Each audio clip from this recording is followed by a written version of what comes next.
përparimin e Shqipërisë edhe ecjen përpara. Edi Rama shquhet për të thënë budallëqe kur është në vështirësi, e sot që është në ditën më të vështirë të karrierës tij politike, niveli i budallëqeve që thotë është më i lartë se kur më parë. Dua t'ju kujtoj që ne vërtet na akuzojnë si komunist, por ne në Zvërnec e kudo tjetër, në Rjoll, e kudo ku kemi qenë krahët pronarëve legjitim të vegjël, të cilit oligarku që ka kapur shtetin i ka shpronsuar në mënyrë të palishme dhe të padrejtë. Edhe nuk di të ketë komunist që është me pronarin e tokës, me pronarin e vogël dhe pastaj që nuk bën. Tani, Edi Rama flet për investime miliardashe që këtu s'ka akoma projekte, ajo që ka postuar e sot është fotomontazh, një budallë. Ka një lloj studimi që është bërë që flet për 4.5 nuk është botuar asgjë, nuk është bërë transparencë për asgjë.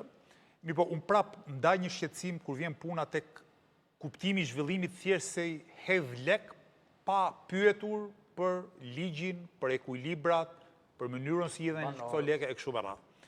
Sepse ti nuk mund thuash me që do hedh shumë lek dikush, një investitor, dhe nuk janë vetëm këta të huajt, kush njeri me këta arabët, prit se ke oligarkët vendas, një nga arsyet pse Sali Berisha mbyll gojën, përse ke dhe Shefqet Kastratin me shok.